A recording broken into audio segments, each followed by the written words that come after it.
I feel good, you look great, I like you, I can't wait. A first time, a first date, you're so fine, I'm so late. You sip wine. Halo semua, salam sejahtera Malaysia. Selamat datang ke channel Fels Lifestyle. Teman-teman, di dalam parti-parti politik di seluruh Malaysia, di seluruh negara, tidak kira daripada blok kerajaan ataupun mungkin daripada blok pembangkang, daripada Pakatan Harapan Barisan Nasional, daripada Gabungan Perikatan Nasional, komponennya PAS, Bersatu dan Gerakan, ataupun mana-mana sajalah parti di seluruh Malaysia. Sudah pasti terdapat kem di dalam parti-parti ini. Mungkin ada yang tidak mempunyai kem, tetapi bagi saya, saudara-saudara, mungkin hampir semua juga mempunyai kemnya yang tersendiri. Ada di dalam kalangan ahli parti yang menyokong pemimpin terbesar yang satu. Ada pula yang menyokong pemimpin terbesar yang kedua. Saudara-saudara, bagi Parti Bersatu, ini yang menjadi persoalan yang paling besar. Adakah Parti Bersatu mempunyai kem seperti yang didakwa sebelum ini? Adakah terdapat kem Muhyiddin Yassin? Adakah terdapat kem Azmin Ali? Kem Hamzah Zainuddin? Ataupun mungkin ada lagi pemimpin yang lain di dalam Parti Bersatu?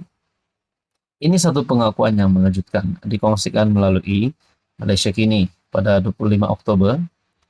Bersatu tak berpecah, walaupun wujud kem dalam pemilihan, kata Saifuddin. Pengerusi Bersatu Pahang akhirnya bersuara membuat pengakuan.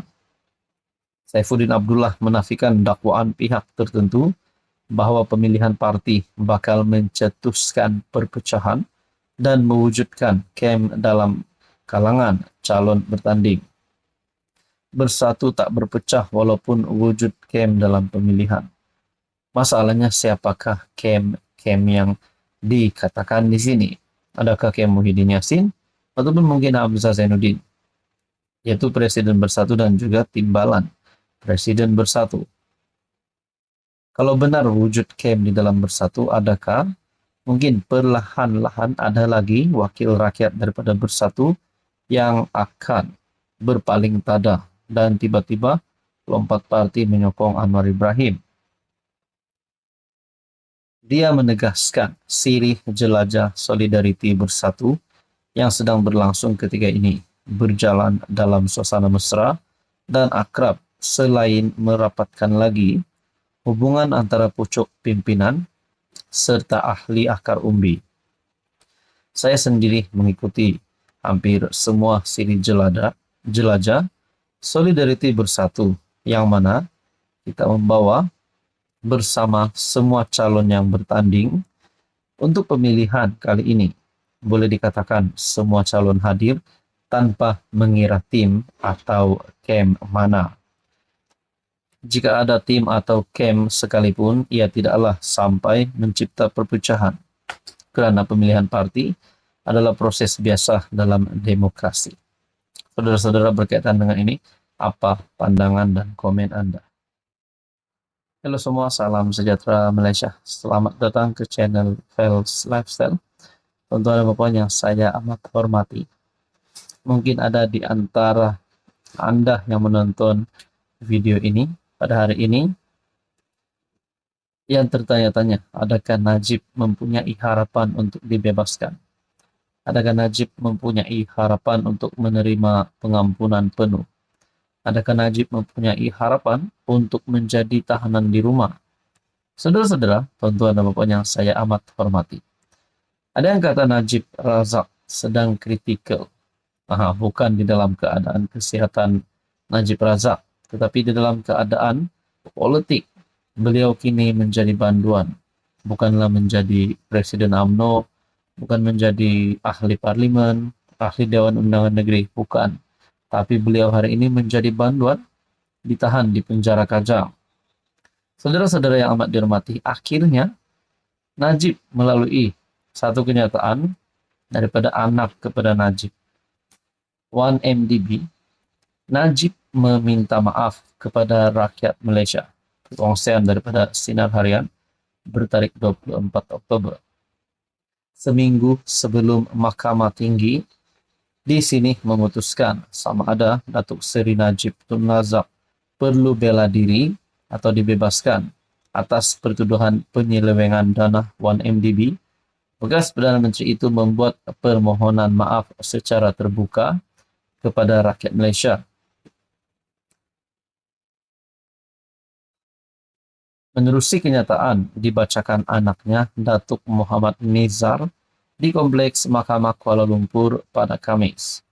Saudara-saudara, ada yang tertanya-tanya kenapa Najib meminta maaf. Adakah beliau sudah mengakui kesalahan beliau?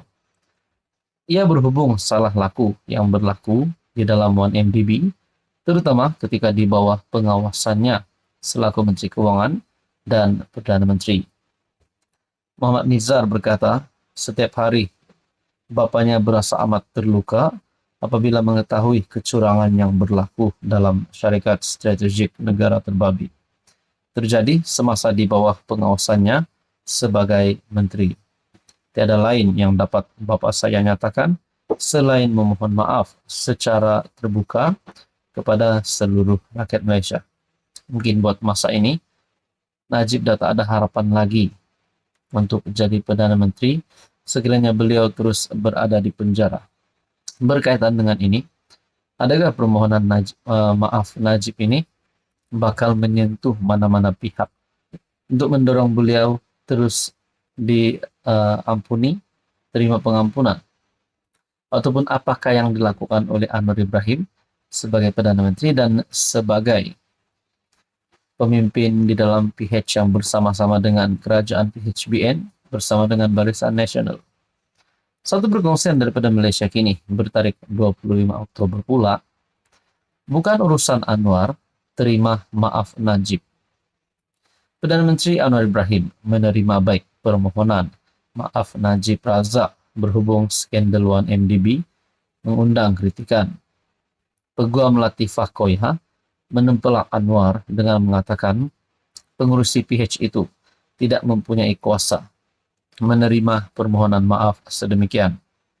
Bukan urusan dan kuasa PM untuk menerima permohonan maaf sebegitu. Bukan tugasnya. Oleh kerana Najib masih menegaskan dia tidak bersalah, penerimaan Anwar itu membenarkan jenayahnya. Ia memberanikan golongan korup memperlekeh mahkamah dan merendahkan SPRM, kata bekas ketua Pesuruhjaya SPRM itu di laman X. Sementara itu, dalam reaksi segera bekas ahli Parlimen Sepang, Muhammad Hanifah Maidin yang juga pemimpin amanah berkata, penerimaan Anwar terhadap permohonan Najib tidak mewakili semua orang. Anwar sebelum ini berkata, dia terima baik permohonan maaf Najib. Anwar berkata demikian ketika ditanya wartawan mengenai perkara itu selepas solat Jumaat di Putrajaya. Maknanya, Anwar Ibrahim hanya menerima baik apa yang dilakukan oleh Najib Razak dan bukannya menghalalkan ataupun mengiyakan kesalahan yang dilakukan oleh bekas Perdana Menteri itu. Itu adalah pandangan daripada saya. Saudara-saudara, apa komen Anda?